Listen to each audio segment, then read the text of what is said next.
welcome to this course on aspects on Western philosophy, module 13, lecture 13. This lecture is going to be on one very important modern philosopher, Leibniz. Leibniz is quite well known outside the philosophical circles as a mathematician, as a logician, as a diplomat, but more primarily as a mathematician. So, this lecture would be covering the following topics.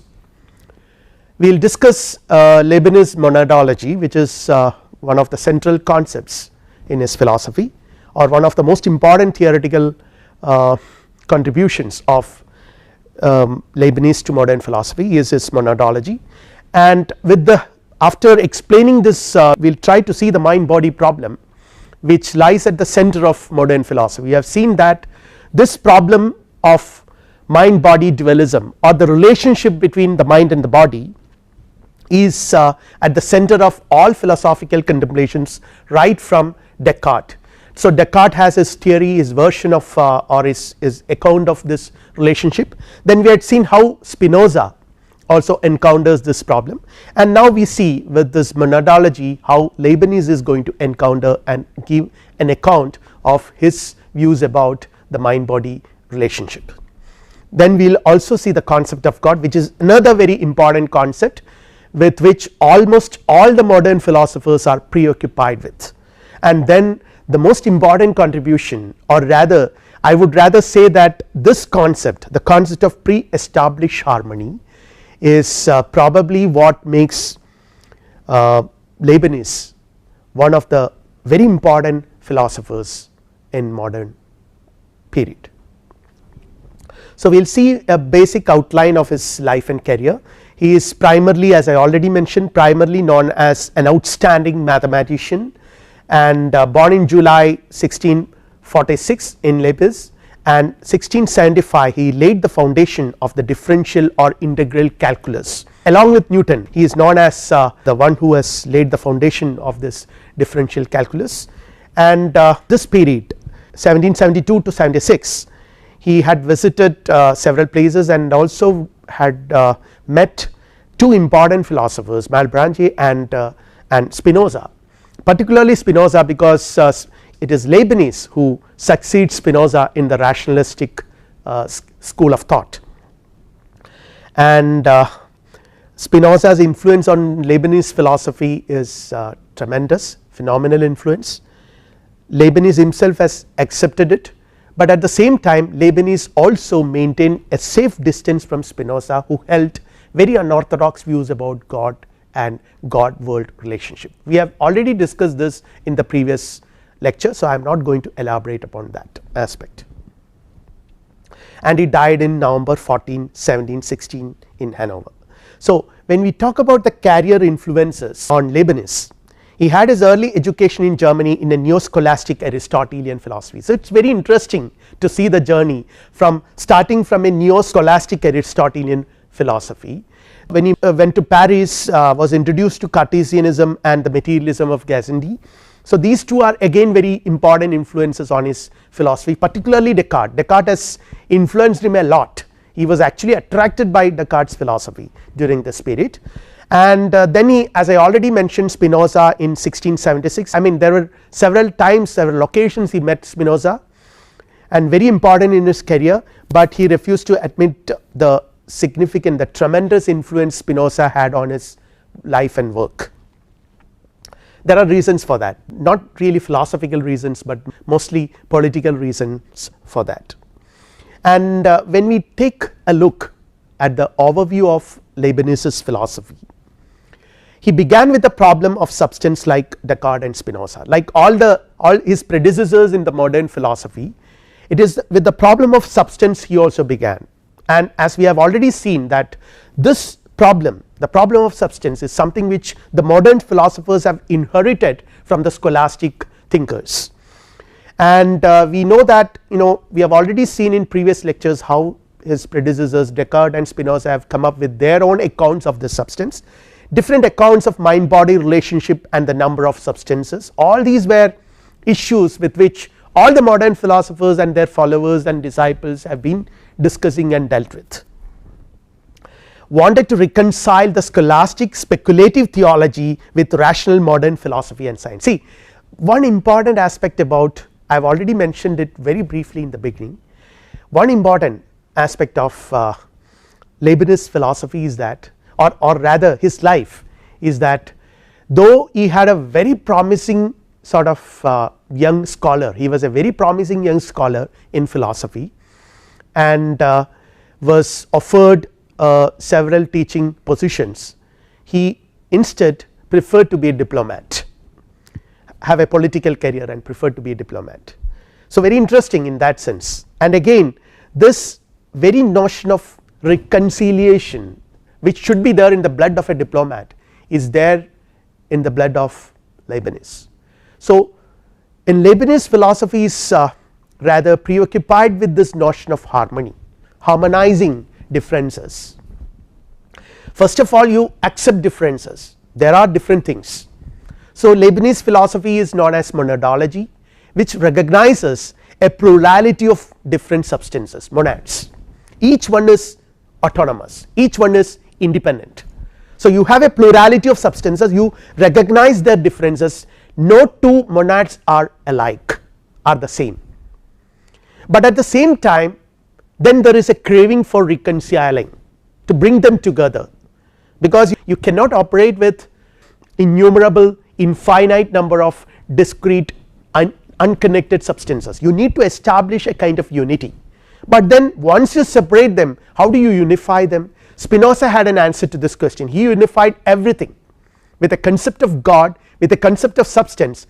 Spinoza was trying to bring everything into one fold, the concept of God, every entity, every object in this universe is a modification of that according to Spinoza, but Leibniz was not ready to accept this. What is, he wanted to maintain the differences, at the same time he wants to unify, and this unity was brought in with the establishment of, or rather with the notion of a pre-established harmony, and harmony which is pre-established by God. So, with the concept of God, reconciliation was made possible. So, this is what he tries to do, every field he had this craving to reconcile theology on the one hand, the scholastic theology on the one hand, and the modern science on the other hand, apparently two opposing conflicting traditions. He held the view that the universe is a harmonious whole governed by mathematical and logical principles. So, this universe, the conception of a universe as a harmonious whole, that is again. So, let us go back to the original problem with regard to the number of substances, and here we start with Descartes. Descartes, as we have seen, maintains God as the only independent substance, and mind and body are dependent substances, they depend on God, and for mind Descartes has attributed thinking as its attribute, and for body extension is the attribute according to Descartes, and they remain separated, they are separated from each other, though they depend on God, they do not mutually depend, they are mutually independent, but they depend on God. But when you come to Spinoza, there is only one substance, I have already explained this, extension and thinking are attributes of God, two among the infinite number of attributes they are, and he proposes a kind of pantheistic view which we have already discussed in the previous lecture. So, now let us see what Leibniz says about substance. Descartes, the extension is the attribute of matter and thinking of mind, we have already seen this, separation of mind and body, and Spinoza attempts to re-establish unity, both are attributes of God. Leibniz concerns are, he accepts Descartes' mechanistic explanation. See, with his dualism, with his separation of mind from body, Descartes has achieved one thing. What is it? That you can explain the workings of the material universe independent of a mental, a psychic world. So, he could envisage that the world, the material world is operated, or it is functioned on the basis of certain mechanical laws. It is a domain of its own, it is an independent autonomous domain. So, this is very useful for the development of modern science, this philosophy of separate domain for natural sciences, independent of psychic and other domains. And Leibniz too accepts this mechanistic explanation of physical world, but at the same time he found that the underlying dualism, Descartes could establish this kind of a mechanistic explanation. He could come up with this mechanistic explanation on the basis of the dualism he maintained between body and mind, by separating mind from body, and Leibniz found that this is inherently problematic. This needs to be reconciled, you cannot lie them separate. So he was unhappy with, again when you come to Spinoza who united them, but he was unhappy with Spinoza who does not recognize the reality of individuals. So Spinoza does not recognize the reality of individuals, he unifies everything, he makes everything the aspect of God, a mode of God or a modification of God. So this was also not acceptable, and he also opposes Spinoza for rejecting teleology or purpose. See, as we have already seen in the previous lecture, for Spinoza everything that happens naturally, happens necessarily. The necessity of God, the principle of God makes possible everything happen. So there is no freedom of will, there is no teleology or purpose, everything happens as a matter of necessity in Spinoza. This is something which was not acceptable for Leibniz, who says that working for ends is important in practical life. So when we do anything, see particularly for example Leibniz was a diplomat, and for him the practical concern or doing things, designing things or acting according to certain purposes in mind is very important. So he was not very happy with this total rejection of teleology from the scheme of things done by Spinoza. Also found that the idea of substance that is extended and unextended as a contradiction. See, for example in Spinoza you would find that God, the extension and thinking are the attributes of God, the same one and the same substance. So something which is unextended, something which is thinking is necessarily unextended, and something which is extended can never think. So when you attribute extension and thought to the same substance, according to Leibniz this leads to a kind of contradiction. So this is another issue which Leibniz had with Spinoza, and particularly when you come to Descartes, matter as extended substance, it is passive and inert, it is not internally inert and receives motion from outside. According to Leibniz, extension cannot be the attribute of substance, extension involves plurality, hence only belong to an aggregate of substances. This is his view, each single substance must be unextended according to him. So there is a kind of atomism which Leibniz is trying to propose. So the three most important philosophers or philosophical theories which probably shaped Leibnizian monadology are: number one, Plato, Plato's idealism, Plato's notion that reality is eternal, so monads are eternal. Number two, Democritus, atomism, there are innumerable number of atoms, reality is constituted of innumerable number of atoms. And number three is Aristotle, we will come to that slightly later. So now here he comes up with a very important concept which is actually the central notion of monadology, the concept of force, the doctrine of force. It begins with Descartes. Descartes says that the quantity of motion is constant in this universe, but Leibniz says that what happens when bodies come to rest and bodies begin to move? Motion seems to be lost and gained. How is it possible? How can motion be lost and gained? Can we say that motion seems to be lost and gained? Then it violates the principle of continuity. The principle of continuity says that nature makes no leaps, so that is not possible. Then what is it? There should be a ground of motion, something more fundamental than motion which Descartes talks about. What is that fundamental thing? That is what he calls force or conatus. So it is a force, the tendency of the body to move or to continue its motion, and this force, I repeat, the force which is the tendency of a body to move or to continue its motion, which is constant in quantity according to him. So from motion to force, and it is not extension but force according to Leibniz. Every substance is an expression of force. So it is with the notion of force Leibniz would define the very nature of substance. Every substance is an expression of force. Body or matter is equated with this force, an unextended center of force. Everything, even body, even bodies or matter is equated with the force, and force is necessarily unextended. It is an unextended center of force. Matter is not a mere passive lump of extended substance, but is a force. See, I have already mentioned about Democritus.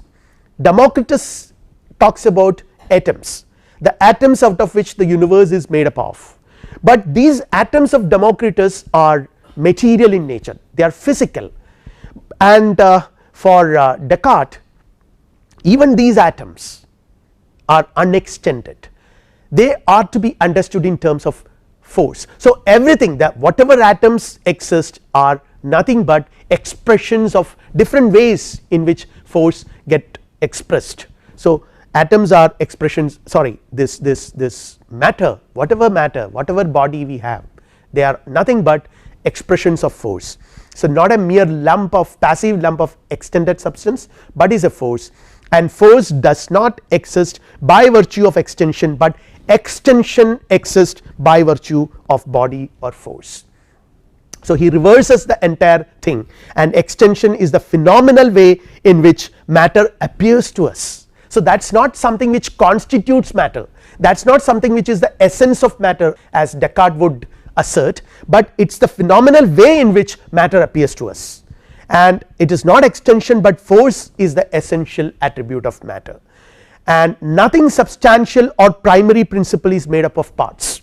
See, if something is absolutely real, if something is substantially real, if something is primary, then that object should be simple. There is a very well established logical theory, logical principle, which almost all philosophers accept, including Spinoza also talks about it, and Leibniz also accepts it. True indivisible unit must be unextended. If that is the case, if the primary substantial entity should not be made up of parts, should be simple, then it must be unextended.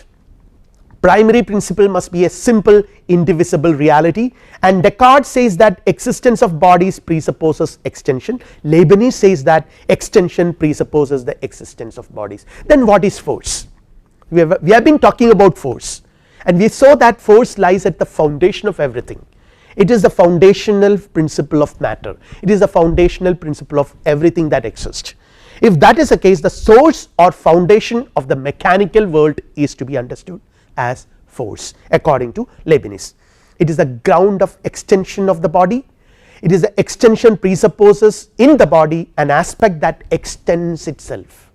So it is, as I have already mentioned, it is more primary to the extension which Descartes thought constitutes the essence of body, because extension presupposes in body an aspect that extends itself, and that is force. The nature of the body, it is the very nature of the body, in that sense the very essence that spreads itself out and continues itself. So something which enables the very nature of that body to spread itself and continues to exist is what the force is, the property of the body owing to which the body appears as limited or as matter. So it is the essential aspect, it is the essence, it is the nature, and it is the essential property. Again, when you talk about reality of force, every unit of force is an indivisible union of soul and matter. So he makes another leap here. He has been talking about atoms and force and all those things, it appears to be, you know, simple entities. So what is it? So what does it constitute? Even he talks about body, and he says that what lies at the foundation of body is this force. Then what is it? So he says that in force, the reality of force is constitutive of what can be understood as an indivisible union of soul and matter.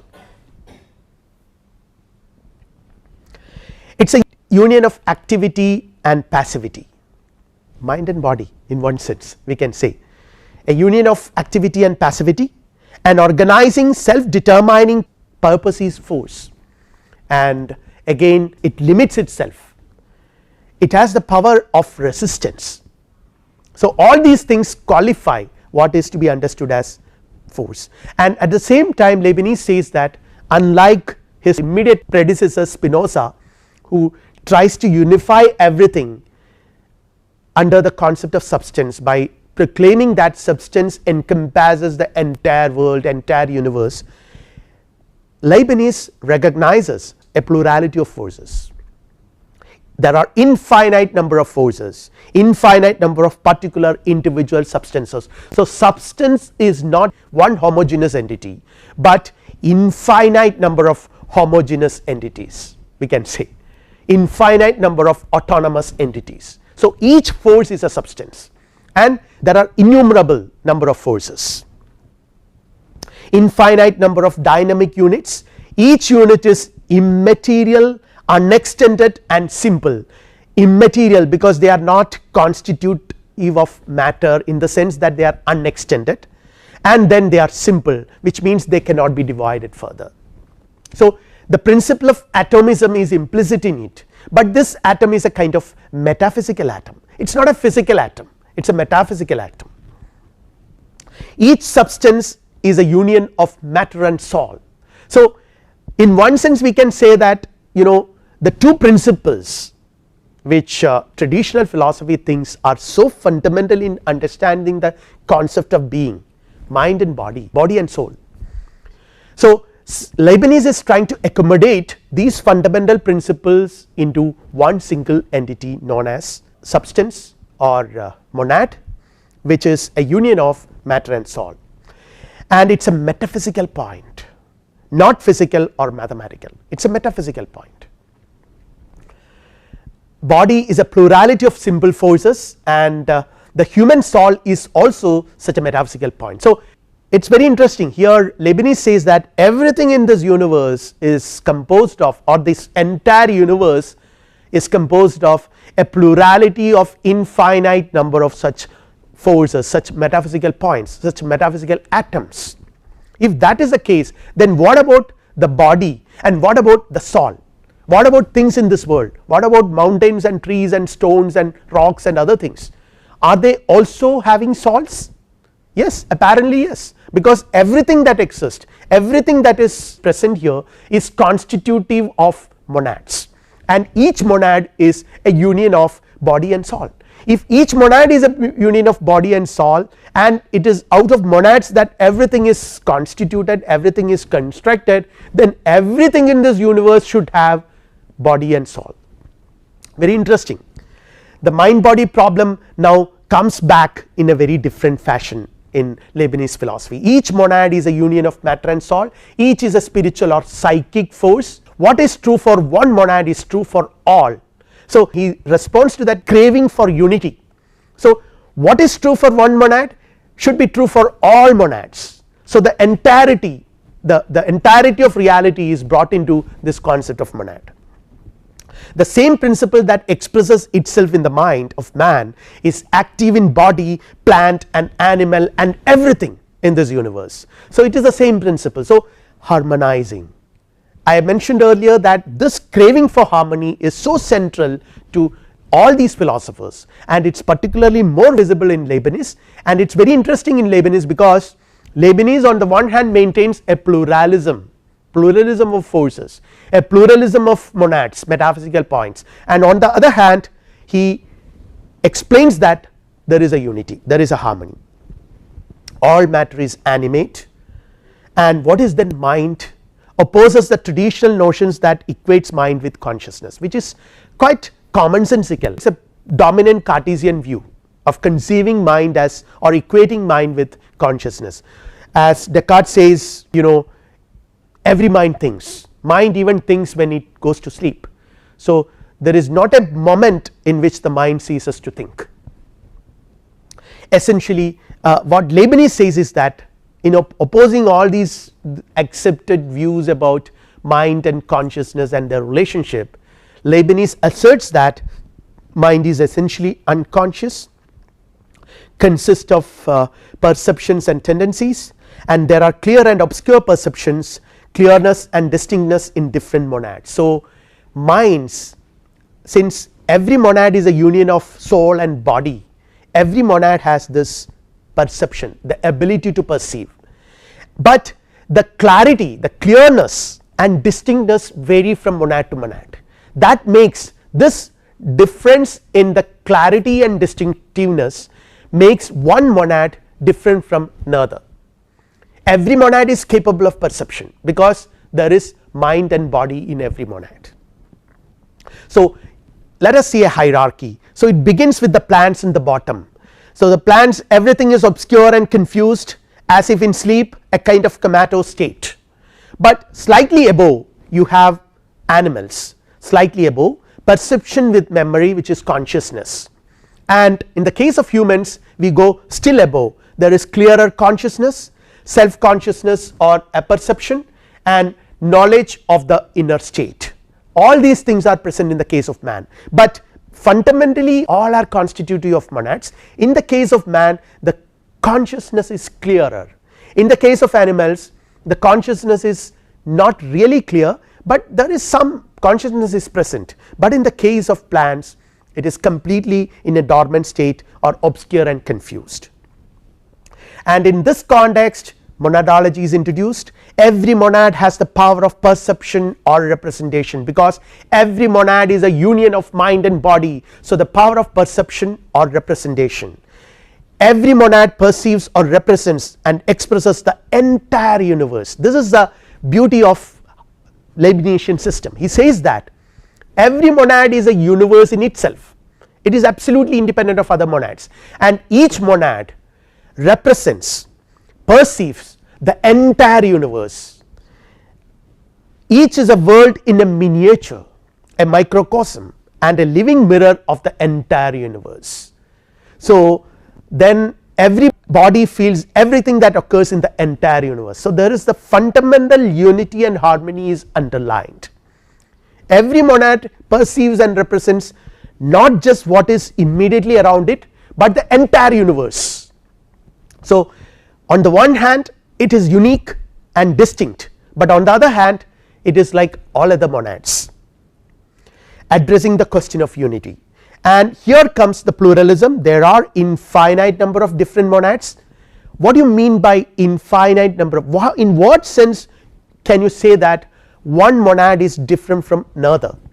On the one hand, Leibniz has stated that each monad is a union of body and mind, body and soul.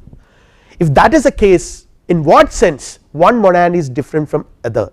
Each monad represents the universe in its own way, so they represent the universe differently. As I mentioned, the clearness, the clarity and the distinctiveness of perception and representation vary from monad to monad, and there is a gradation, there is a hierarchy, each from its own point of view, different in terms of degrees of clearness. The perspective of each monad is limited.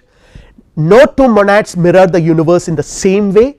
If they do that, then they are not two, they are one and the same. They form a hierarchy, and this is another very important aspect of Leibnizian philosophy, the hierarchy of monads. Monads differ in terms of clearness and perception. I have already explained this, from the lowest to the highest monad in terms of clearness or conscious. The lowest will have the most obscure, the dullest form of perception and representation. Just above that, the level of consciousness is slightly high, just above that further high, and like that it goes, it takes us to a gradation, a kind of hierarchy from lower to the from plants to animals to man, a hierarchy of monads, no lapses in nature, it is a continuous line of differences in clarity, there is no lapses in between, one after the other, it goes up and up and up, from the dullest piece of ignorant matter to God, and God is the highest monad, the perfect monad, the pure activity, which is the monad of all monads. Again, the entire universe is constituted of an infinite number of individual existences, which are spiritual entities. I have already explained this. As I mentioned earlier, I am just going to elaborate it a little bit here. that they are like atoms of Democritus, infinite in number and homogeneous. Democritus says that there are infinite number of atoms, each one is homogeneous. Like that the monads are also independent of each other and homogeneous, but they are not material but metaphysical. So that is the way he is different from Leibnizian monad, is different from the Democratic atom. They are like eternal, like Plato's ideas, but not outside of things. Plato's ideas are outside, they are transcendent, but for him they are not, they are here, they are here. They are in things as proposed by Aristotle. And another very important aspect is monads are windowless.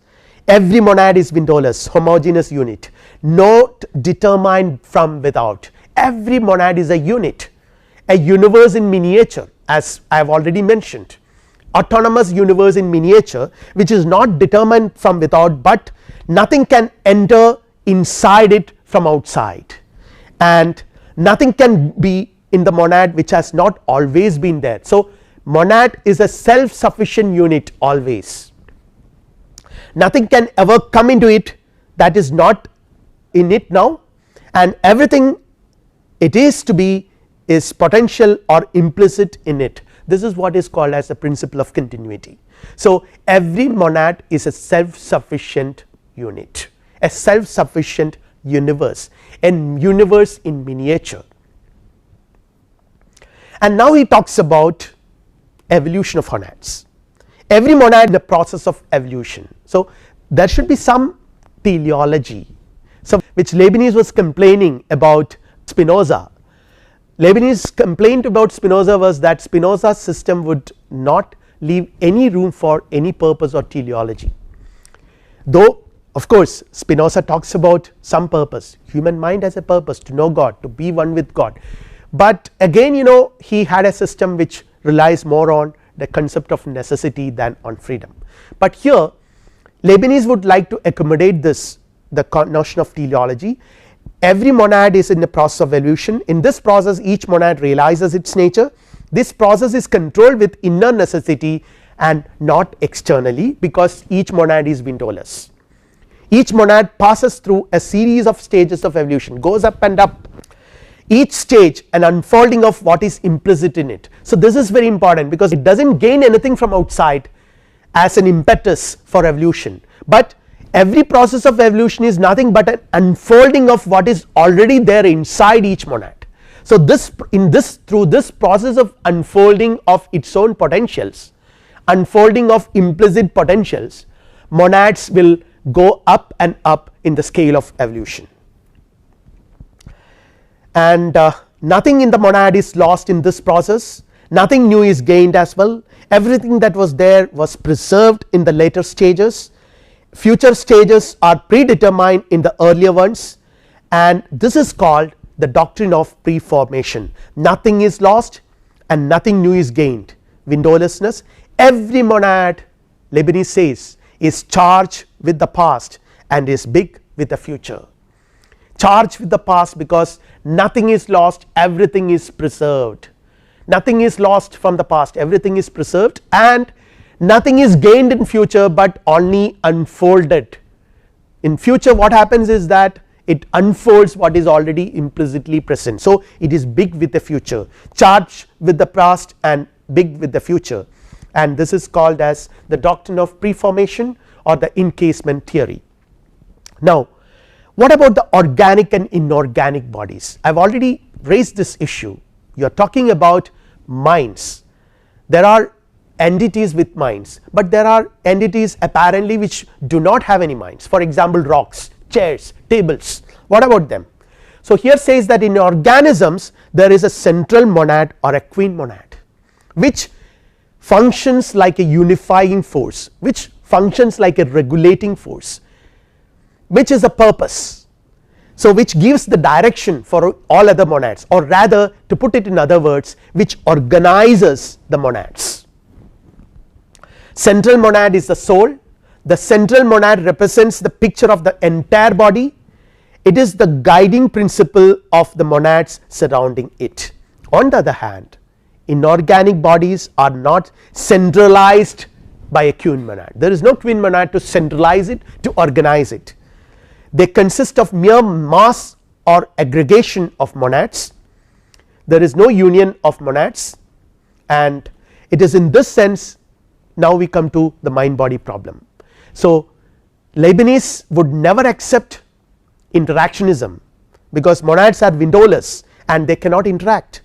There is not acted upon from without. Everything that happens to a monad is nothing but only unfolding of what is inherently present.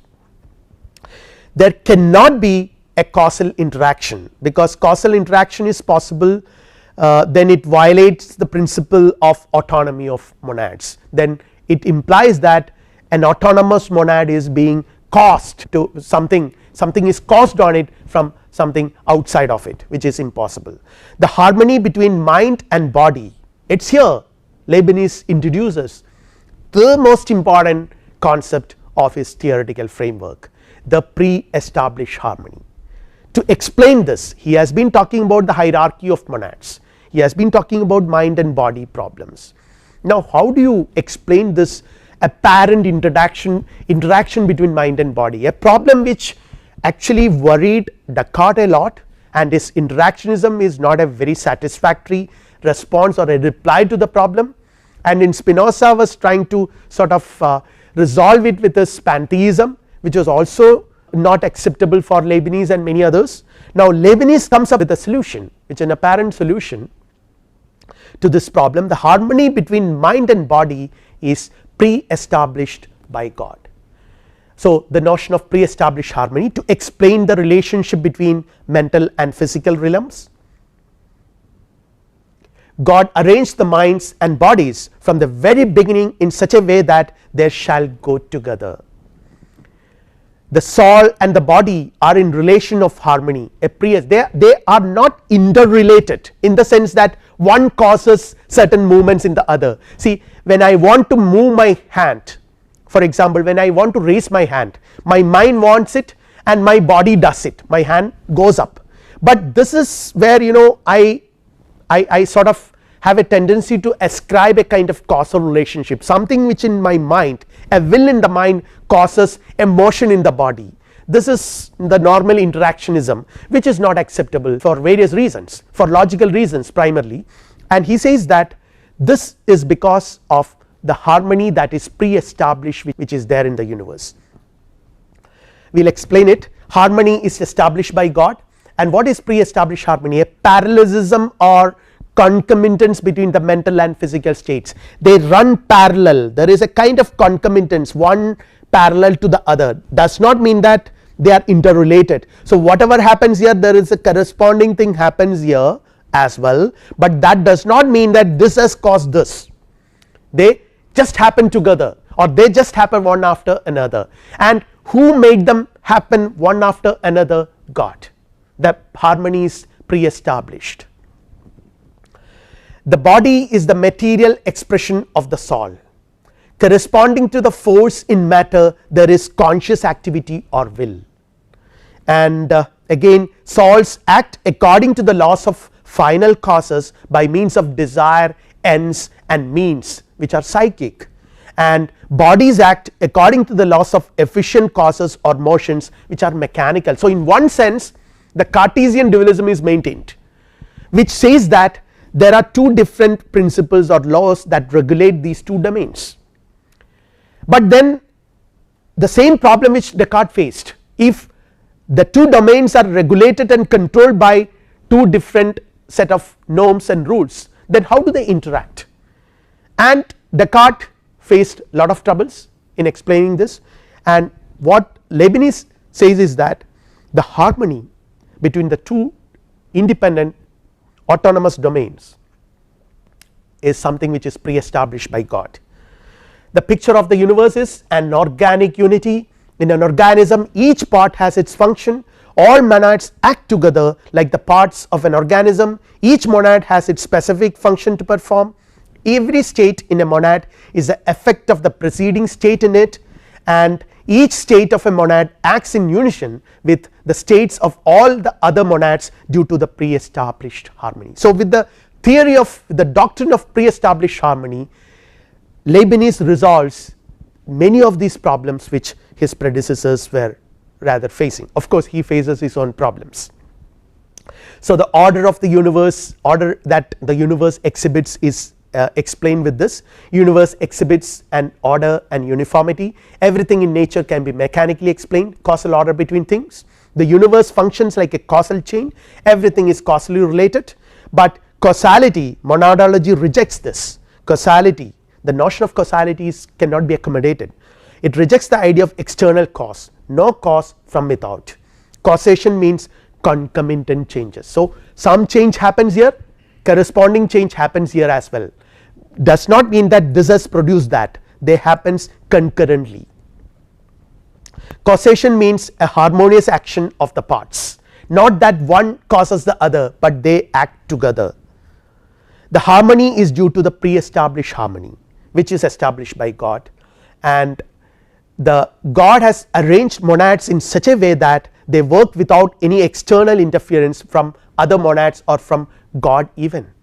The order and design in the universe presupposes a higher reason. This is how he establishes the existence of God. God is the ultimate cause of all occurrences. The source of mechanics lies in metaphysics.